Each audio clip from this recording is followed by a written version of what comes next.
Okay, looks like we're live. Cool.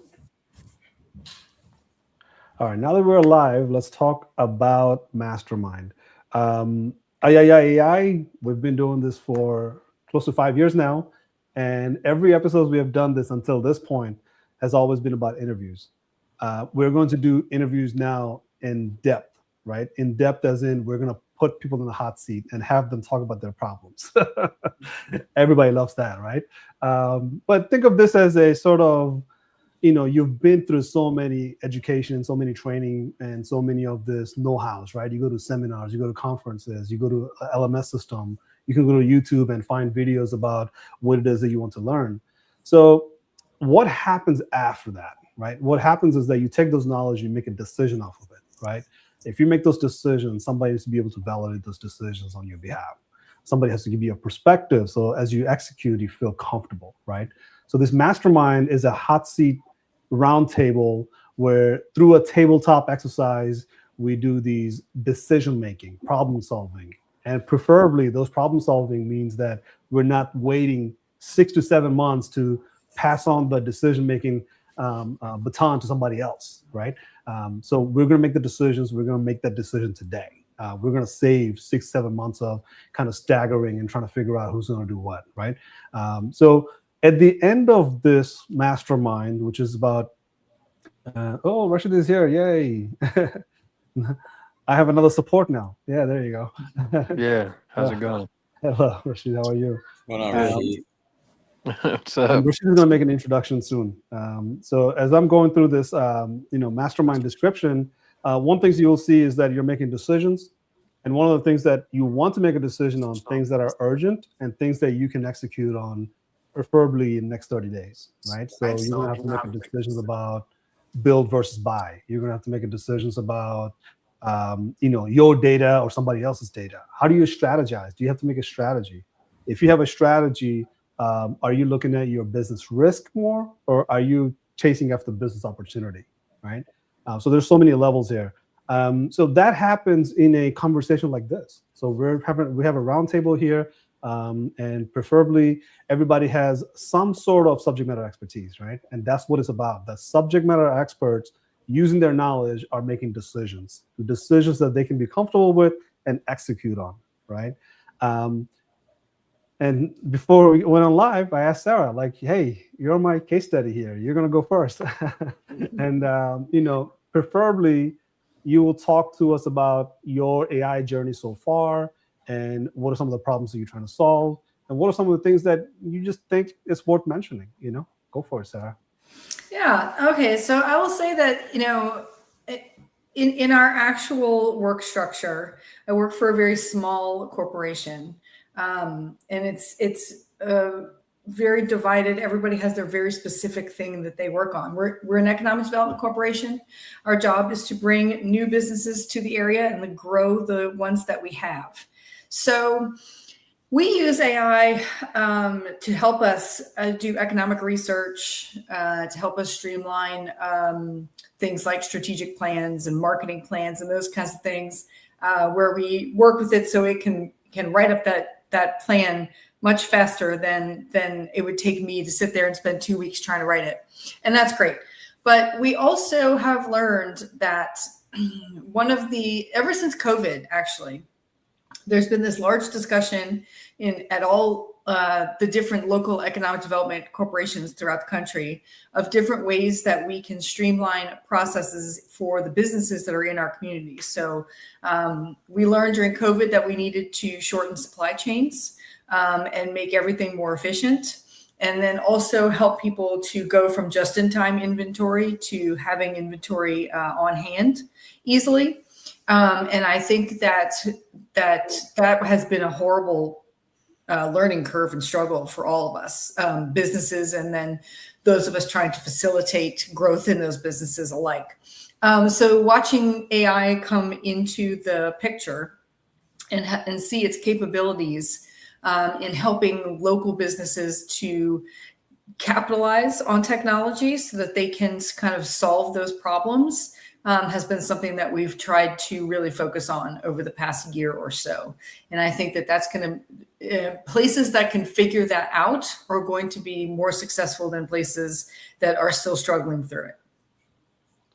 Absolutely. Absolutely. And I'm going to target that conversation as part of our, I'll call you the outlier, because I think everybody here almost has like some technical use cases they want to solve. And you have that like satellite view that we have to work down from. So we're going to start at the satellite view, but let's first go with Rashid. Rashid, do you want to speak or do you just want to listen in today? I think you are with your family right now. Is that right? Yeah, I mean, I'm with my family, but I'm not on like a special trip or anything. I'm just at home. But I'm always with them. Well, I'll keep in mind, probably brother. listen a little more. I might be in and out. It's like Yeah. that bedtime. I'll make a quick intro. I missed Rashid Neighbors. I'm in the satellite communications industry, have been for 20 years, and then I say outside of my day job, I kind of do a lot of extracurricular stuff that involves some networking, dealing with some VCs, things like that. Definitely interested in AI. And, you know, I've known Charles forever. I won't go back how far, but, kind of got looped into here through him. So, yeah, I'll listen as much as I can, but I'm probably going to go off camera because I don't want to distract, like being off and Absolutely. on. But nah, I'm happy to be here, though, for as Yeah. long as I can.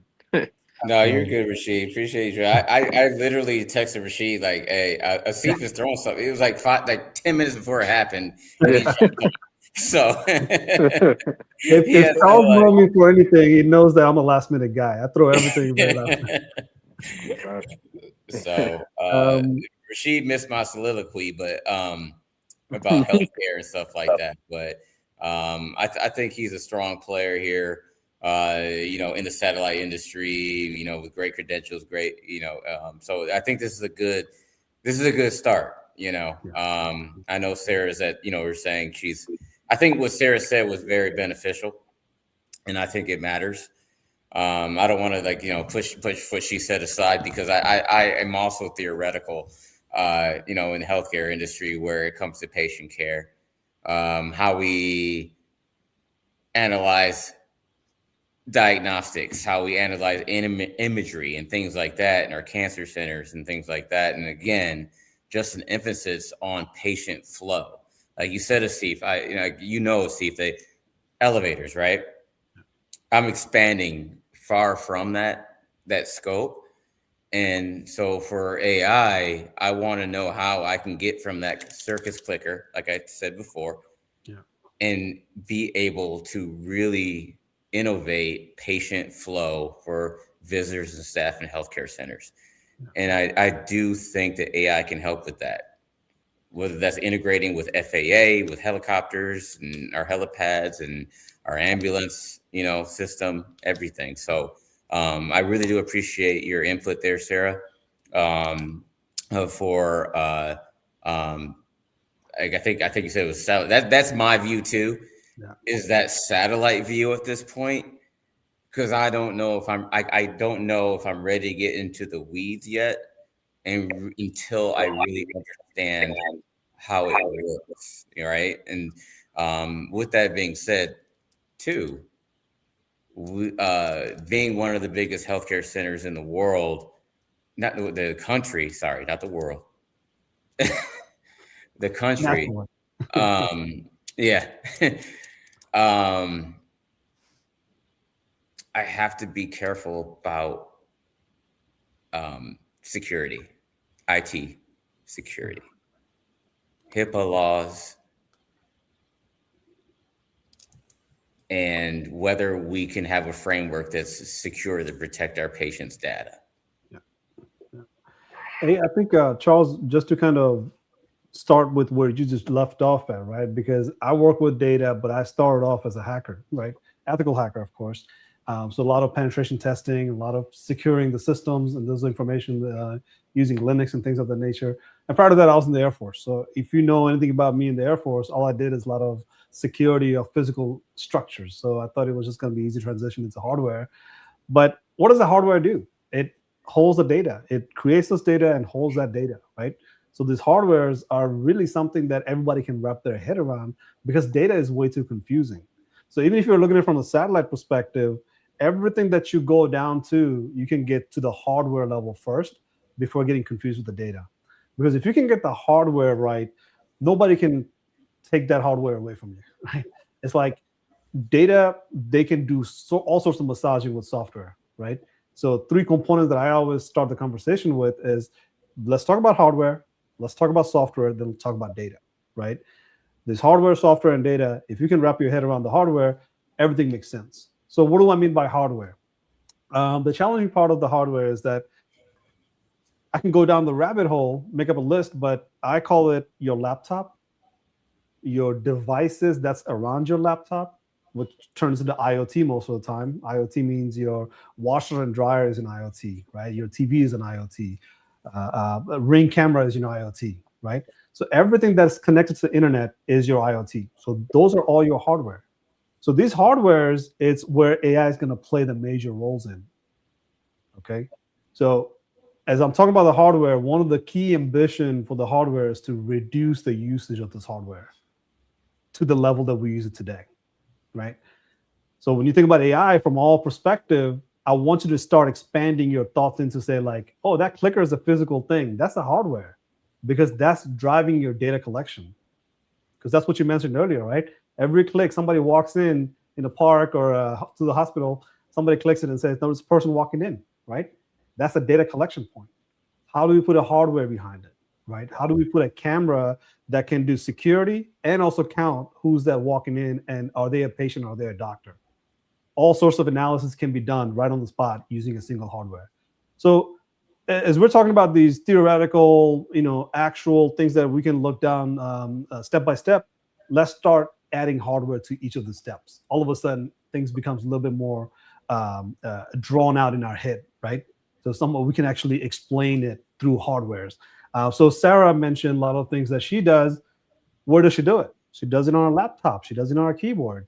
And if you can, measure how much time we spend on our keyboard, you will say, I don't like that. We should not be clicking and clacking that long on the keyboard. But because of AI, all of a sudden you can use voice AI, right? Because that's what you can do with Siri and Alexa, which I hate to admit it, they shouldn't be considered AI at all. But there we go, right? Siri and Alexa is your AI. But these keyboards are really what's slowing you down. So if you're able to talk to a system and talk to it with lots of comfort and be able to get those same information that Sarah is researching for, now she's not on her keyboard. She's saving a lot of times by not having those keyboards, right? So these hardwares are going to evolve, and they're evolving fast, right? Because that voice that we had 10 years ago, now we have a different types of voice that can do far more than Siri and Alexa, right? I use my voice on the Chat GPT. I use it on Claude, right? I'm always engaging with them on the voice level. So these hardware capabilities that I think even Felipe mentioned about, sensors. So you can have IoT devices, you can have sensors. So as you are looking away from your laptop and you're looking at all these layers, all of a sudden we're seeing hardwares everywhere, right? These sensors are there, the IoT devices are there, but the sensors are not really engaging, they're not talking, they're kind of static, right? What's happening is that they're becoming dynamic. So just to give you a reference, NIST, which drives the standard, they have a standard that came out recently that said, if you have an IoT device, that small device, how do you put, I'm just going to call it ChatGPT for the sake of it, but it's literally saying put a ChatGPT inside of it, which is a small language model. And how do you operate that SLM, small language model, inside of that IoT device? So what happens to a sensor that is an IoT device? All of a sudden, it's able to communicate like a human language, right? So it's able to communicate preferably securely, right? Because you don't want somebody to go out into the fence line in the military base and say, well, here's an IoT device that has some language model. Let me hack into it and start figuring out what it does. You don't want that, right? So there's a whole lot of layers of hardwares that we can talk about. And then all of a sudden you start seeing a picture of where your data is coming from, where your data is being collected, how it's being collected, and what are the values of this data when you put them all together, right? So I'm going to give the floor back to you guys, but kind of want to hear Philip and Felipe's thoughts on these, because as you guys are speaking, we want to come to a consensus of where were we before this conversation, where are we going to be next, right? So that's a process of MasterMind, is that we want to get to a point where we're executing on things. We want to be able to take action, but we'll do that later. But let's go to Philip and Felipe and kind of hear you guys' thoughts. Like, what do you think about these hardwares, and what do you think the next step comes in, and what do you think about software and data and the evolution of AI that you're anticipating? Well, I'll go first. Thank Age you. over beauty, Philippe.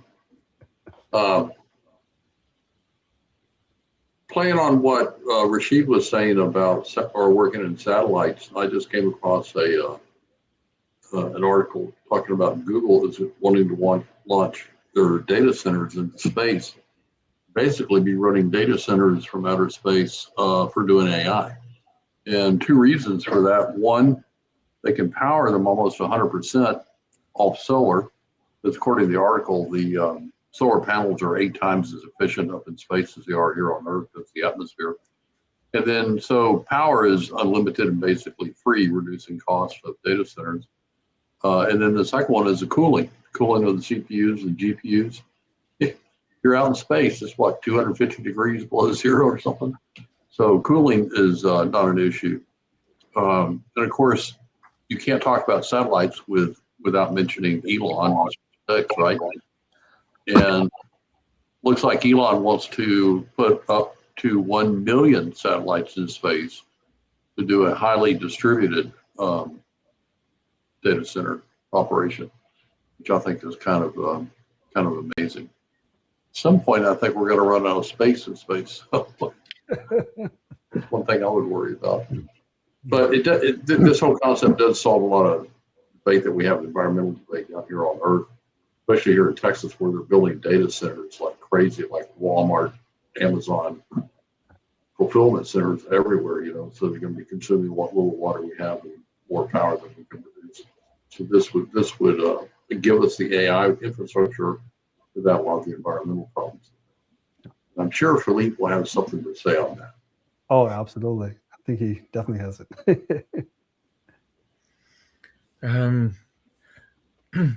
Well, I think AI, before going to the hardware, I think AI is still mostly on the software. I think it's just phenomenal how fast it's evolving, and anyone in business needs to follow it. With the caveat, as Asif said in a meeting not long ago, 85, 90, 95% of the private sector projects fail at present. So it's difficult to make it work, but it will work. And the software development is phenomenal. AI bots talking with each other, AI programming other AI. And I think I just came back from an AI conference on weather and climate data. And every year I'm surprised. Every year I think, oh, okay, we've reached a plateau now. There's just so much AI, can't go any bigger. And then the next year I go back and wow, there's so much that's developed. So I think it's still mostly under the software. For the hardware, I think robots, I think autonomy, AI autonomy, I think is about to make big leaps. We see it with Philip was talking about Elon, just the robots there, but also the Boston Dynamics, Hyundai other robot. And I think having all the sensors, merging the sensors, having the robots or cars or autonomous vehicle that can that use the sensors and other information, make decisions and do tasks such as driving around or in a factory or thing like that is I think this may be the big this year may be the year of the robots. That could be a bold prediction for the year, and that's right at the intersection of hardware and software that Asif was talking about. Felipe, I want to go back to what you were talking about with the turtles. How did you? Can you explain that to me again? Sure, it's one of our favorite topics. We developed several models. We've made a few model operationals, and that's the one that's been the most popular. And you need advance warning that something's going to happen. And when you work with the oceans or the weather, there's a lot of data that is available, either measurements along the coast or a lot of weather prediction. Some of that weather prediction is becoming AI weather predictions. NVIDIA had a big announcement last week on that. And so you get all this information into an AI model, and you train with data that you have, and you say, hey, AI, can you predict the water temperature 120 hours from now based on all the information? And if you build your AI correctly, you can get pretty good predictions. And that's what we've been doing for quite a while now, improving over the years. And that helps us predict if and when the temperature is going to be low enough in the Texas bays that sea turtles are going to be cold stunned. And if they're cold stunned, they can't move anymore. So either they die or they get predated on, or you have volunteers that go on boats or on foot and pick them up. And if you pick them up and you warm them up, most of them will make it. And since all sea turtles are either threatened or endangered, this has a big impact on our ecosystem. Yeah, I remember seeing on a lot of TV shows where they will create a path for the baby turtles to go to the ocean and live the rest of their lives. I drove by in Corpus Christi, one of the facilities that does that right across the street from the beach. Right, you block off the whole beach and you make the turtles walk to their home. I've never came that close to any place that does that. Right, I lived in Hawaii. I didn't even know that was a thing that they did in Hawaii. So when I saw it in Corpus Christi, I was like, oh, that is so cool. Like I could come down here in summertime or whenever they do a big marketing for that release, because a lot of people, I think, come just to see that where the turtles are walking into the water. I'm like, yeah, now that I know where to go in Texas to see that, I'm definitely going to make the trip there. So I think, Felipe, we will talk a lot about these hardware, the sensors that you're using, which comes in a form of data, but ultimately it's coming through a hardware anyway, right? No matter those hardwares are at, how far removed you are from it, it's coming through a hardware. And these hardware, like the satellite data centers, the data centers in Texas, that's where all these hardware component will play into the whole equation of the ecosystem that we build. So, you do very well with the turtles, but over here, you're doing something that devastated the turtles. Now we're talking about, there's a paradoxical things going on with the, one side we're not doing so good with the turtles, but this side we're really doing good with the turtles. But before we do that, I want to introduce the man that probably knows me for being a pain on his back, because I drag him into so many things, which is my friend Bobby Robinson. Bobby, we kind of made a small introduction, but you got to make the introduction yourself, because well, I think I did the one that you wouldn't do, which is talk yourself up. So, but yeah, you go ahead and make an introduction. Hey, everybody. I'm really glad to be here. Thank you for the invitation. Yeah, so for me, understanding AI has been a 30+ year journey. So some of the first projects that I did back then, it wasn't AI. It was out of Georgia Tech Research Institute, and it was neural networks is what it was originally called, right? So learning how to balance AI against business. Some of the projects that we delivered that were unclassified were things like Raptor and Velociraptor, which was the facial recognition when we set up at a football game and seeing how that thing worked. More importantly than learning the AI piece of it, sure, that just came with it, or the neural network piece of it, was understanding business. A lot of us, we're technical folks, but business is what drives the world. And after we pretty much showed what it could do and we had viable product, et cetera, now mind you, we're a research institute. And if we're not doing research to further technology, then we're not making money, because once it's something that you can get off the shelf, we're not messing with it anymore, because that's not research, right? We needed more money and we needed a customer to fund it. Well, in that journey, what I understood from a business standpoint was that vices pay for things in this world, right? Alcohol, cigarettes, etc. What I knew was that I needed to find a customer that would pay for the technology we were doing, and it would be of great benefit to them. So just like with the internet, the adult industry is what funded the growth of the internet. I think the cat's out of the bag, right? Yeah, yeah. It was casinos. For a casino to be able to quickly identify people who, they don't want in their casinos, there was a cost benefit for them.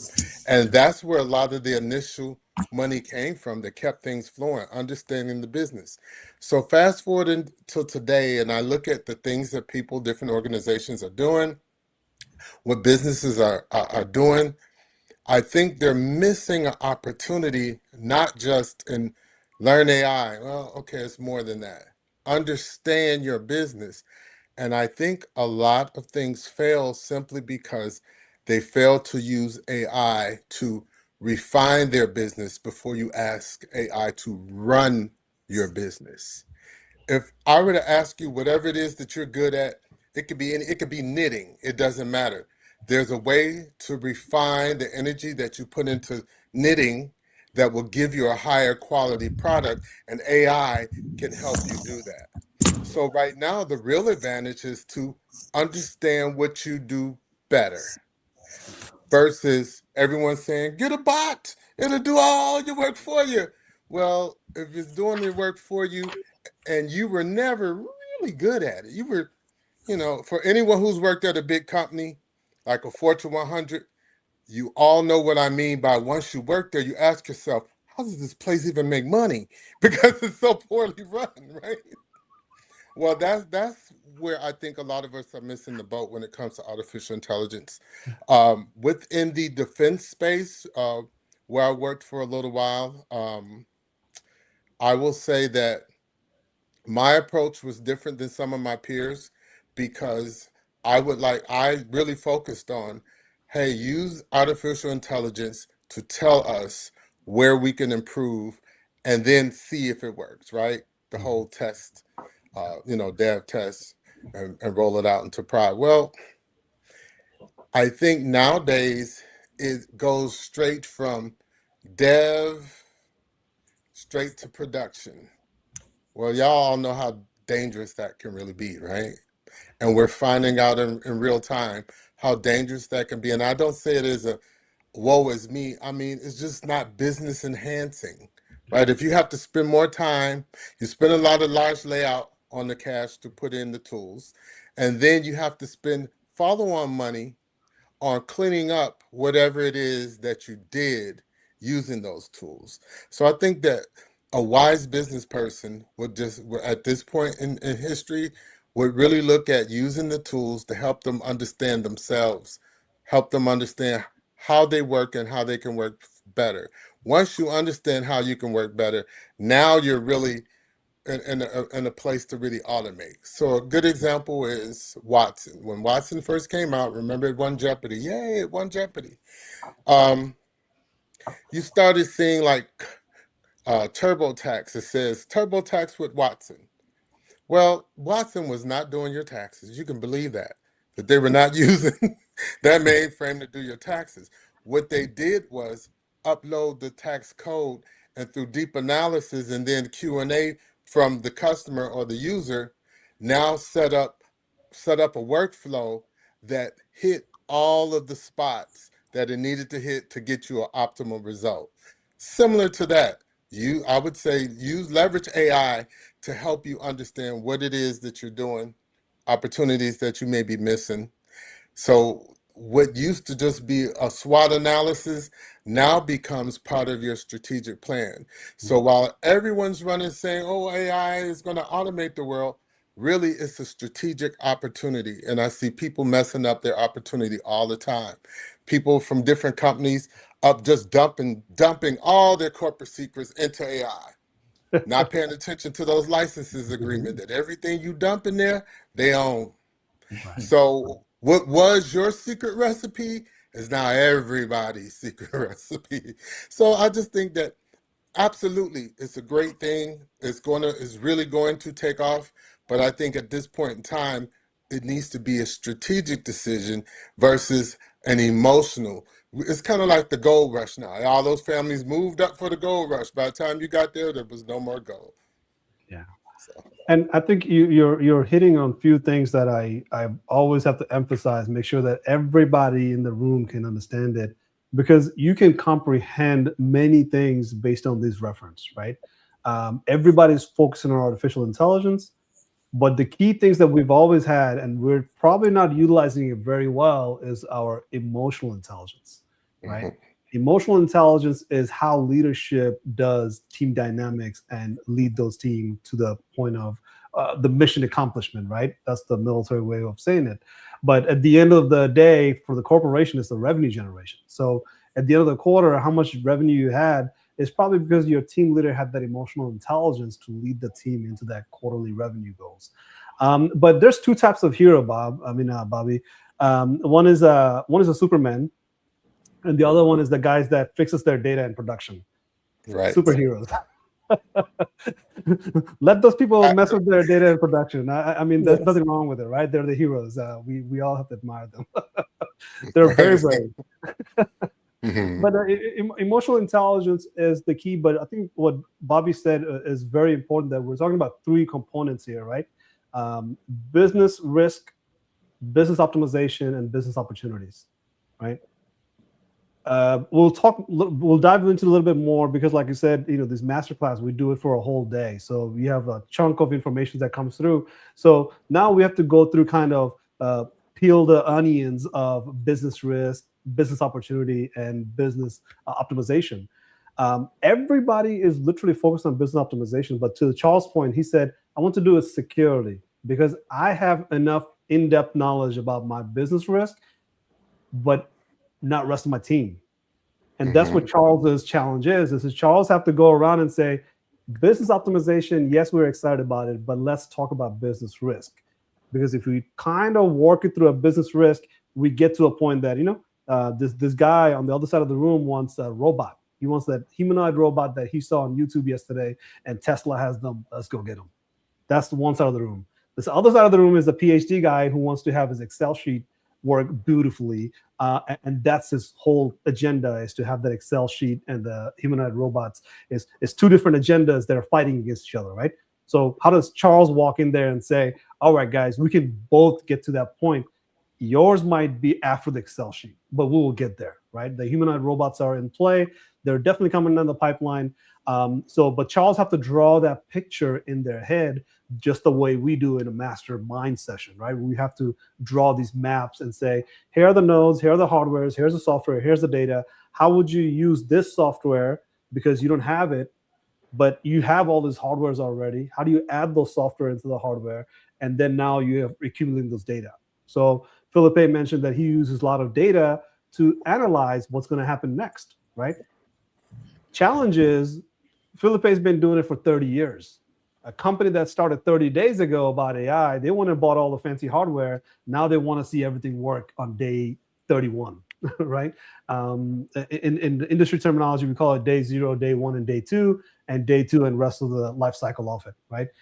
So if you have somebody that's looking at the hardware component of it, you have to really talk to the business risk, right? You have to really talk to that you want to optimize. That's great, but just because you want to optimize and you want to buy the hardware, that's not the way to go, because this hardware go obsolete very, very quickly, especially in the year of 2025 and 2026. That's what's been experienced all over the globe, that these hardwares are really like, you only have 3 years shelf life of these hardwares, right? What NVIDIA is doing these days is that they're telling their customer, this thing you buy from me has a 3-year shelf life, shelf value, right? So once you put it in, start using it, within 3 years, it's going to go obsolete. You already know that. As you're buying it, you have to know that. So if you go and start thinking about buying a hardware on day 0, by the time you implement it, you better start using it as soon as you implement it. There's no space to say, buy the hardware and wait 30 more days to figure out what to do with that hardware, and then start using the hardware. But already you lost 30 days out of that whole 36 months, right? So this emotional intelligence that has to be in the play really is framing these conversation accordingly. So hardware, software, and data, but everybody that sees the data, they say, well, either I love it too much or I hate it too much, right? I don't know what side I'm on because I've worked with data for the last 10 years. And Safi, let me jump in. Sure. Because I want to address what Bobby said, because he made me pick up a pen. All right. So a few things, like my ears perked up when you said IBM Watson, number one. Okay. Because I've been using IBM Watson for over like 10 years. Right. Right. Maybe 12. I think 12 years I've been using IBM Watson for people flow. You weren't here at the beginning, but I work in healthcare, and we use IBM Watson for our elevator systems. Right. So we have it on there in IBM Watson. Your major, it's Kone, ThyssenKrupp. It tells you predictive analytics. Right. And it says, and we also do it on our pneumatic tube. I'm in healthcare, like I said, pneumatic tubes. And it says, hey, we're going to break down. Send somebody to me to fix me. Right. And so we've been doing this. This is not new. We just didn't understand it. We didn't categorize it as quote unquote AI, right? Because no one knew what AI was back in 2015. Right. But we've been doing it. So I just wanted to pick up. I just wanted to make that distinguished acknowledgement Yes. I really picked up on that. Yes. The other thing was that you had stated that people are using AI to try to develop a business, and I think that's a very important point, because you can't do that. And the reason that resonated with me is because in healthcare has been here for centuries. Right. We don't need AI to develop our business, right? Right. We need to enhance it. So I just wanted to make that key point, right? We have robots that deliver trays and trays of food and all that, all that. So that also resonate with me in a healthcare environment. And then I also wanted to touch on the point of you talking about being very data rich, or companies not being data rich. In healthcare facilities, and I'm sorry for speaking on my own knowledge, Please. but healthcare it's very data rich. We have patient data, visitor data, we have all of that. How do we best process it? And it's not best processed through Excel spreadsheets. Right. That's where I think AI can come and enhance already established systems. AI is not going to change a multi-billion-dollar healthcare facility overnight, but it can enhance it 100%. And we're already there. That's why we're bringing in interns to say, the young blood, to come in and say, hey, how do we do this? The other thing is, and I'm gonna pivot back to you, Asif, with hardware. Yeah. I immediately went to the glasses I have on my face. These are Meta glasses. I'm not recording you guys right now, but I can literally go in and ask these glasses to ask how many people I have crossed, whether you think they're a patient, visitor, staff, based on certain profiles in a certain timeline, and get a spreadsheet from what's on my face. So do you consider that hardware? Yes. I will go even further. To my staff, some Ray-Ban Meta glasses, and these are prescription. I'll go even further, just to kind of give Bobby the perspective, is that, like, when I said data acquisition points, that clicker that you have on your hand, as you're clicking it, that's clicking, and I can collect the data off of that hardware, right? But I will use a different hardware for that. But I'll go even further. Your human body is a hardware as well when it comes to data acquisition point. because the devices that you're wearing on your wrist is collecting data off of every blood streams that is happening through your hand to your wrist, right? Mhm. And it's understanding your heart. So your data points are all around the globe. And the reason for last 10, 30 years, we've been doing this thing called big data, which, from Facebook and Meta and, all these other social media space, they use big data. But even those big data that people will say like, that is insane amount of data, that's not enough data actually. Because in order for the artificial intelligence to do something superb, it needs superb amount of data. Right. So when you're talking about like, collection point, yeah, there's tons of data out there, but there's also tons of these collection points. Right. So which one do you pick to say, if Bobby has $1 million that he's going to give me tomorrow and I have to start a project today, in 24 hours, do I know what the data processing will be like? Right. Where do I get that data from? And if I have those data available, do I know where to find those data? How do we catalog those data? Right? Because cataloging that data means that your Ray-Ban has some data that is attached to the main camera all around the facility. Now it matches all the information to say, let me stitch those data together to say, Charles had a contact with this person through a Ray-Ban camera, and the main camera also picked it up and said, this person was here at this time, right? So let's say, for example, in a hospital environment, one of the projects that we worked on, we talked about if somebody's shaking the door to trying to get in, how do we know that person is not supposed to shake that door?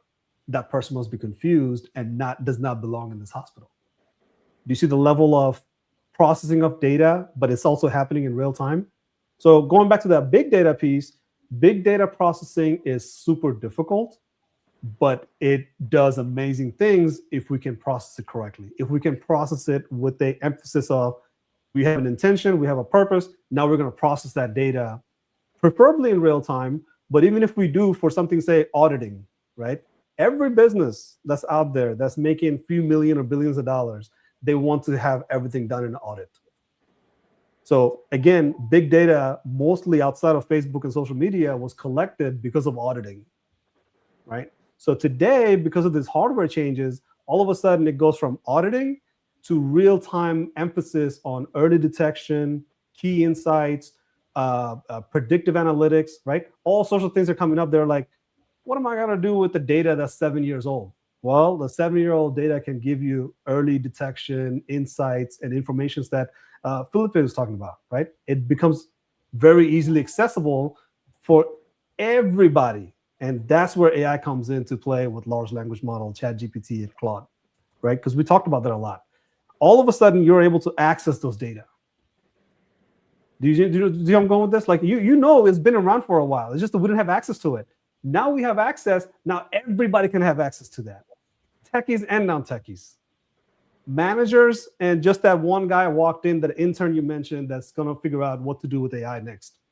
They all have access to this data because we process it, but we can also deliver those data, right? Mm-hmm. So these levels of data that we have to talk about, it's immense. But the reason we talk about hardware specifically, now it starts making sense because data is just uncontrollable, right? It's just like, there's so many layers to it, but hardware, at least we know. I walk around your house, you can tell me where all your IoT devices are. Just looking at you, you have cameras on, you have your thermostats, you have your smart lights on, and then probably some sort of smart fire detector, right? Your Ring cameras are probably outside your door. You know what I mean? So you're creating an ecosystem of your business to understand where are your devices and how do you collect those data and how do you use them today? And better yet, you're not using them today and how that's going to impact you in the future, right? So there's so many layers that we can talk about in data, but hardware is very easy to visualize. And that's why we go into say, let's talk about the hardware first, and then we can work our way up to the data, right? Right. So let me pause here and kind of feel the pulses around the room. Because we're talking about hardware still, but you can imagine what comes after that, right? But I'll go to Sarah because she's like, let me tell you guys something. Yeah, it's interesting. You were just talking about Ring cameras because I was just read an article earlier that Ring is allowing public to get access to their database of cameras to search for their pet. They're matching one pet a day so far. nationwide. Yeah, Thanks for that's that. yeah. So Sarah, any of this information that we're talking about, does that land with you anywhere that you're like, oh, I have that too, Actually, I was just wondering what on earth people are going to do on the Nextdoor app if people are being matched with pets. Like, the whole thing will collapse if it's not people finding dogs and trying to figure out who they belong to, or people losing dogs and trying to find them. I don't know what happens to Nextdoor, quite frankly. Or maybe maybe people cheating on their spouse. Right.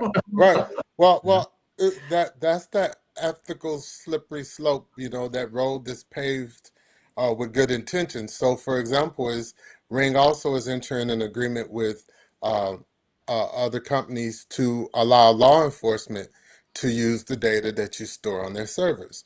Well, do you have a reasonable expectation of privacy? Did you realize when you bought that camera or bought that doorbell that you were giving it up? Most people probably did not, right? Because if it said it on the label, you'd be like, nah, I'll pick another one, right? So just as we move forward, understanding that the laws and the ethics is going to take a long time to catch up, and that right now there's no motivation to change the way things are. Let the Wild West run. One of the big things that I find is everyone is saying, well, our competitors, and whether it is another corporation or another country, our competitors don't have these limitations, right? So we're taking it in places and spaces that we never expected to.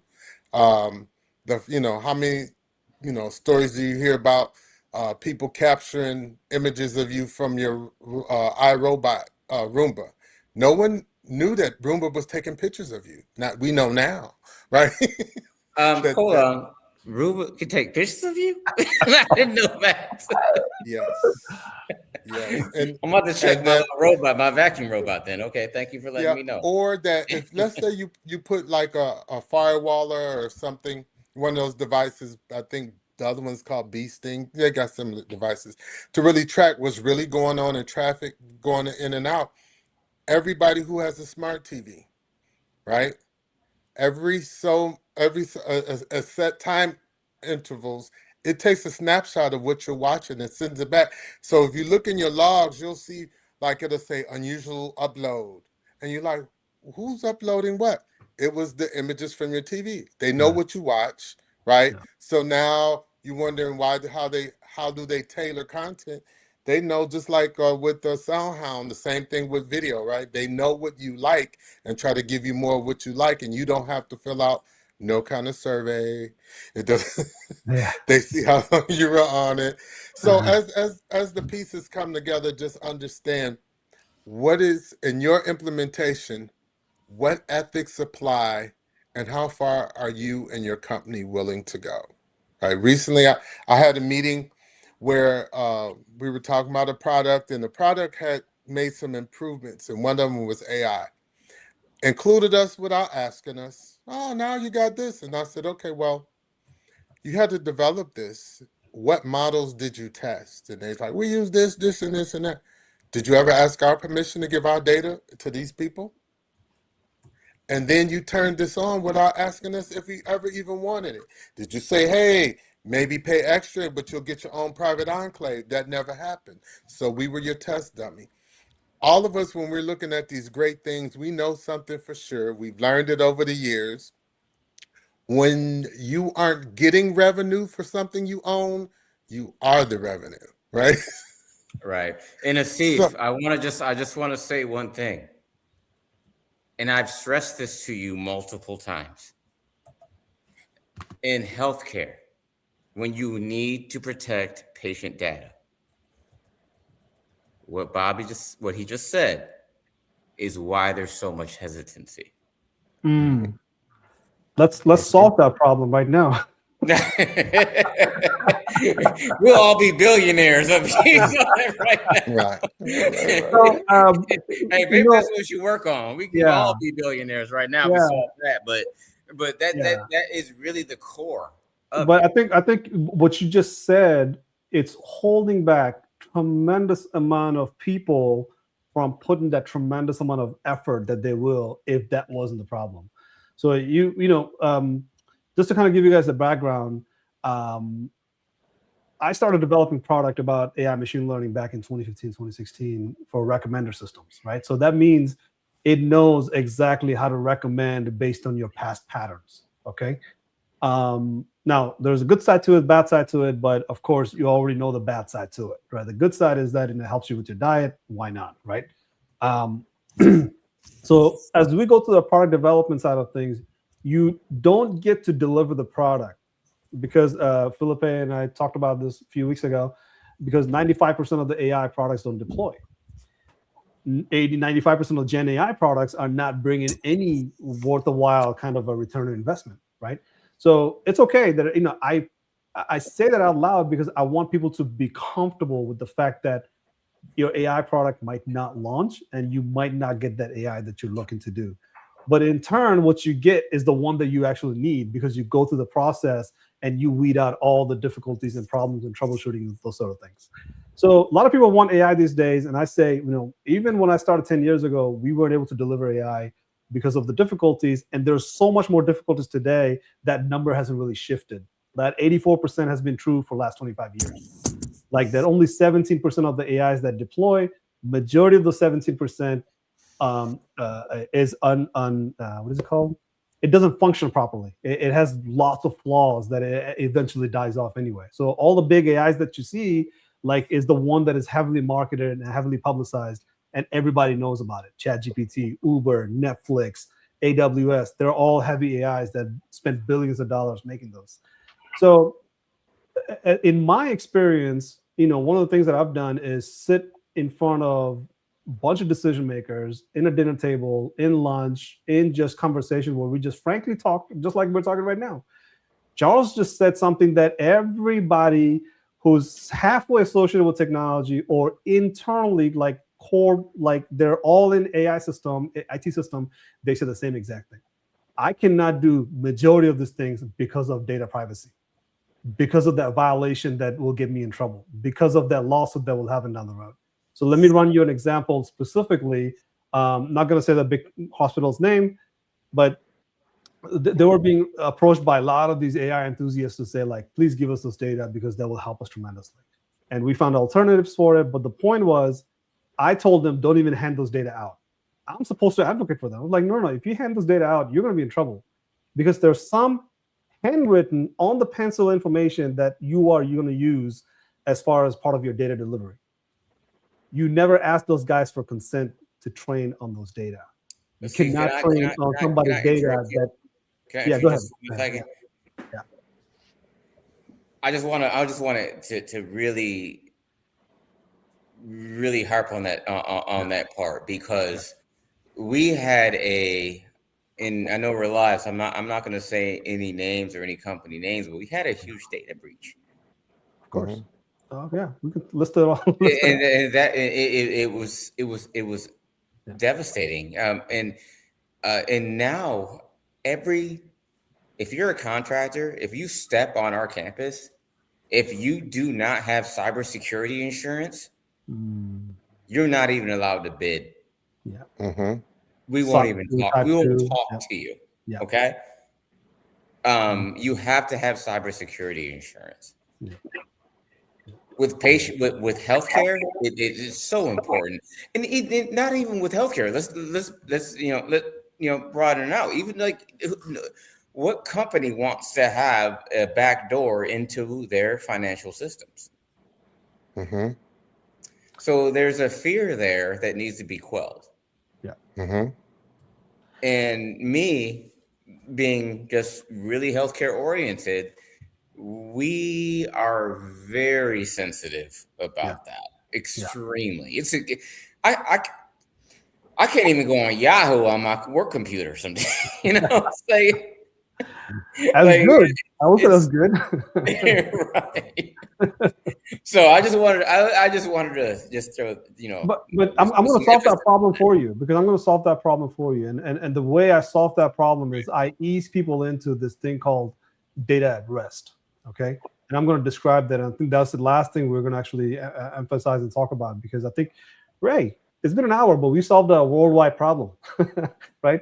The thing is, if the IT guys are telling you, I cannot risk that, and there's somebody who's adjacent to IT organization or IT business unit, they're going to say the same thing. They're going to say, like, my IT guys will tell me not to do that, so I'm not going to do it, right?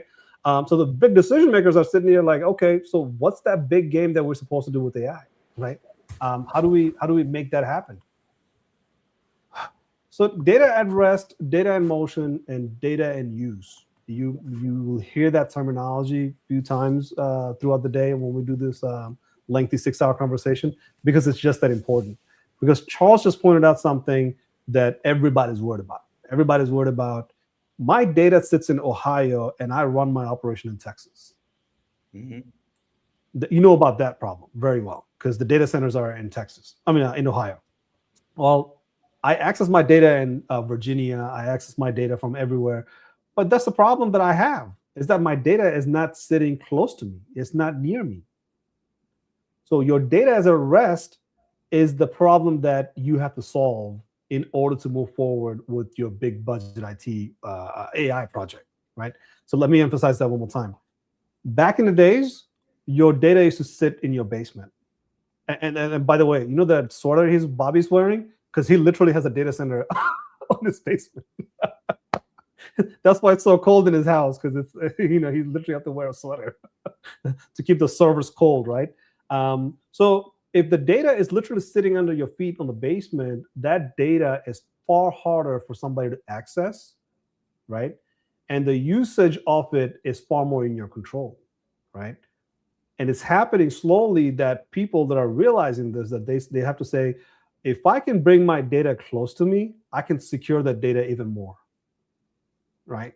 And if you can secure that data even more, the data that goes from rest to motion, like data in transit, let me let Bobby in. You are able to use that data far more effectively in real time, and with less cost and less security vulnerabilities. That's the key word.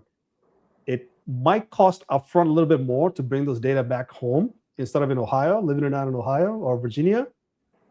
You bring that data home, and then you use that data with far more restriction and control over that data, right? True. So that's not a problem solving yet. But the thing is, if you start thinking about it from that perspective, you can look at your 5-year strategy and say, if we do that, eventually we can eliminate a lot of the risk that we're going to take. Because the first part of the conversation was business risk. If I can make more money, save more money, and do it with less risk, that's the whole idea of us being in this room together to make a decision on that. Because either way, we're going to make more money or save more money, but we have to do it with low risk. And that's the part that nobody can agree on. That's the part that is super difficult to have everybody kind of get together around and say, I'm COO, I'm CFO, I'm CTO, I'm the CEO. We cannot agree on this low risk part. That's the part that's very difficult to do. Right. That's because it's an unknown. But I'm going to have to drop in the next right on time. I'm only going to do 6. My wife is. You're good. Yeah. We're about to end anyway. It's too late in the night. And she's 6 months pregnant. So but with that being said, where do we go from here? What are next steps from like what we're talking about now? Well, the goal at the end of the day is to write down a plan to do something in the next 30 days. Because what happens in the AI space, like we're talking, this talk actually can stall somebody's effort because they find out more information as they go. Because like I said, we're talking about hardware. If we start talking about software, all of a sudden you're like, whoa, hold on a second. No, I want something I want a deliverable. That's what I'm looking for, the deliverable. Yeah, exactly. Other than that, we're just talking theoretics and theory. We're just talking theory. So now you have to peel that onion into a layer that says, I have what I need. Most likely is data. but you're going to find the hardware, and the software will just come that easy. Because if you can identify where your data sits and how you're going to use it and where those data is at right now, all of a sudden you get a visualization that you can say, you know what, in a week or so, I can come back and say, I did this part in AI using a large language model or something. Right. Yeah. And that's the thing, Steve, really. I mean, because you've asked me, like, is with the company I work for, but I need a deliverable. That's right. That's right. Mhm. And that's what we have I to don't do. need theory. I Yep. get the theory. That's what you have to do. You have to get the So use how do I cases with how do some I get a CFO? APIs. I have the CFO's ear. I mean, how do I get what do I put in front of his face? Well, the question is what adds value. So What once adds you, value? Exactly. yeah, How yes, does this help us? right. So once you help, or once you can discover your CFOs, for example, what their WIFM is, and WIFM is what's in it for me, right? Why do they care? Right. That will kind of drive what you do. The myth that everyone talks about, I say it all the time, is that technology drives business. That's not true. Business drives technology, right? What business value add exists? So that's for your deliverable. All of us have to decide what is it that adds value to us, or what it is that adds value to the endeavor to which we are undertaking. So only you can really answer the question, because you know your business, right? Each You of don't you know your business know at your all. own business, and being based upon that, we help you vet that out. That's right. That's right. Because you have to do a use case assessment, use case ecosystem, and use case ranking. If you have lots of information already, you can decide which use case you're going to rank the highest. Because I'm wondering, because that takes a little bit of time. what I'm thinking, and I'm not sure how you guys are interconnected, but Mhm. I was just thinking on my own. And like I said, I got a hard stop here Yeah, soon. go ahead. I already went past my hard stop, so I guess I don't. But You're in trouble now. the a pilot, right? Mhm. One hospital, or even a region, probably just one hospital, and implementing something and saying, okay, it worked for this particular hospital. Let's do it into 15 hospitals. And it works for 15, it goes into 30, and it goes nationwide. But One word, computer yeah. vision. Hmm. Computer vision, you cannot do any wrong with computer vision because everybody loves computer vision. Well, we're gonna have But to we'll do talk that about on that another next time. call, because Exactly. I don't know what computer vision is. Well, that's what you're gonna do. Go to the CFO's office and say, "I did some research on computer vision. Here's some use cases. Let's do it." Right. Guys, I do have to drop. This was an amazing conversation. Yes, that's it. This was really, really awesome. It's something I think that I can bring forward. I just need to bring it forward carefully. Yeah. And I think it's something we can invest in for sure. I just need to know more, and that privacy is of the utmost. Yeah. Privacy, Gotcha. safety of our patients. Yes. Yes. We're going to think high trust plus. So yes, we got it. We got it. I bet Sarah has a lot to say because she's been quietly listening. Oh, I'm sorry, Sarah. I'm Sarah. We need to let Sarah speak. I've been talking. Sarah, what you got to say? I'm sorry. No, I've been learning a lot. It's a good discussion. Yeah. You know, and then I like how we need to talk about the ethics, but it'll catch up eventually. That's right. Really, Absolutely. they're hiring philosophy professors in Palo Alto. Yeah. You know, the three body problem, it's probably something that in physics they hold on to that three body problem as a physics theory, but I've been using three body problem in all AI conversation. And if you know anything about three body problem, it's just like a giant confusing thing that everybody's like, whoa, how do we solve this problem? I said, the third body is always the privacy. Safety, security is not a problem. Your privacy is the big problem. That's the one that throws your safety and security away. So I'm not going to describe what Three Body Problem is, but there's a great TV show if you want to watch it. It's an amazing show, Three Body Problems. So this Three Body Problem, the privacy always throws it off, because privacy is that unknown that we cannot agree on at all. At all. Like, we go through this problems of auditing and saying, this is the fine, this is how much we have to spend in order to pay that fine because we did some data violation or whatever. You just cannot walk around privacy and say, yeah, we solved that. There's I want no way. to ask you something. I want to ask the group something. Yeah. Go ahead. Everyone on this call, how comfortable would you be if a doctor copied and pasted your entire health record into ChatGPT? Depends on the person's ability to understand how ChatGPT works. You're missing my question. Sure, go ahead. Is that person's privacy protected? According to what you guys just told me, it's not.